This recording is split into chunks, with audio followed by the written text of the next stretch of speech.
This week we're talking about Google Shopping and for e-commerce websites. So let's launch right in with what is Google Shopping, Tony? Probably the best way, like I always try and explain, is how you perceive it as a user. So Google Shopping is when, say you type in a product name in your search, you quite often see a set of results with pictures and product prices, and that is what Google Shopping is. So you might see 4 products in a row near the top of the search results. You might see pictures of products up in the advertising section, and you can also link on a shopping link on the left side to get exclusively results from the Google Shopping network. So it's basically a way to put products into Google search results. Great. And is it for the people who are actually advertising the products? Is it paid or is it free? Or at the moment, it is a combination of paid and free. So the stuff that shows in the search results directly is free, and the advertising section is paid. But Google has already dropped the free option in America, and so we can expect it to be dropped in Australia in the next month or so. Right, and that's built as a paid inclusion model. Is that right? Yeah, it's actually linked with AdWords, so it's the same payment system as all of Google advertising.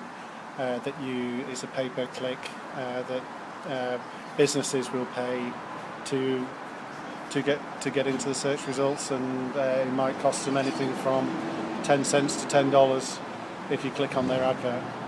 Right, and can Google Shopping search results, can they appear within the main results sometimes as well? Or is that... Well, the free stuff is actually embedded in the normal organic results at the moment. From what I've seen, that won't change too much. It's just you'll have to pay for it.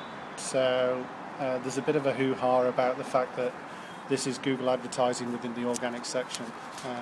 So we'll see how clearly they say that this is advertising and not actual organic natural results. Because in the past, I think even in their original IPO report, Google had been prior out that they didn't have a paid inclusion model for their regular search results, whereas now they're sort of changing the terminology and changing the language a bit. And yeah, they like to rewrite their documents, and that's interesting because that was an original dig, I think, against Yahoo or one of the other search engines, which was putting paid results within the search results. And so now Google's kind of doing it in a stealthy way of slowly, they put it in first for free, and now you have to pay for it. Yeah, and just to clarify, this is definitely this is separate from the normal organic results. So it's normal organic results for regular search. When people go to Google and do a search, that's still free. And So the 10 blue links, or 7 now, or 15, depending on what they're doing,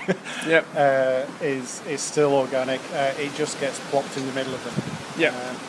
And it doesn't use the same algorithm. It's a different system altogether. A separate thing. Yeah. And when it's paid, the algorithm is how much you're going to pay. Right. Great. And what are some of the benefits of being in Google Shopping for a business owner?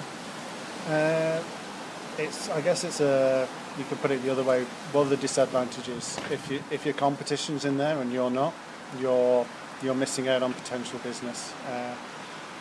It is also a good way to actually get your products out there. In the organic results, it's quite hard to actually promote individual products, and you're more promoting your business and subjects categories and stuff. Categories, and the results, even if a product shows up, is just a title and a description. Whereas these have the photo, the price, a formal description, and you're in there with your competitors. You're side by side. It is a comparison system, so you do have to be competitive to do well on it. Well, that leads into my next question, which is, does Google Shopping make it difficult for people to differentiate themselves? Or it seems like it's really a price orientated system. It is people can filter by brand, price, the actual product type, and other things like that.